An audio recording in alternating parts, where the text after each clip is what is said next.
खेसारी लाल यादव का एक गाना आया है, रोप दे भौजी ढोड़िए में बैगनवा।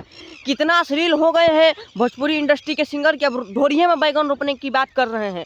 गाना नहीं चल रहा है तो खेसारी लाल का गाना सुबह रिलीज हुआ था टी सीरीज हमारी भोजपुरी से। गाना ही मतलब अच्छा है, लेकिन एक दो लाइन इतनी ही खराब है कि रोप दे भौजी ढोड़िए में बैगनवा। फिएट नीलमगिरी हैं और गायक खेसारी लाल यादव हैं। मतलब ये कितना सही है, आप लोग कमेंट कीजिए। और मतलब कोई अच्छा गाना गाते महाराज, होली है आपका, कितना अच्छा अच्छा होली सॉन्ग आया है।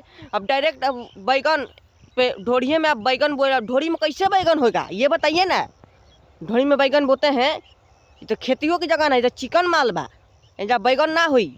अश्लीलता का भी हद होता है महाराज। जमीन पर कह देता भौजी खेते में बैगन बा, ये कुल कहता महाराज तो कुछ बात रहता। अब खेसारी लाल यादव डायरेक्ट अब ढोड़िए पर निशाना मारते हैं। कुछ दिन पहले तो ढोड़ी चटा तो विवाद खत्म हुआ। अब इनका खेसारी लाल यादव का शुरू हो गया है, रोप दे भौजी ढोड़िए में बैगन। वाह खेसारी लाल यादव, वाह वाह।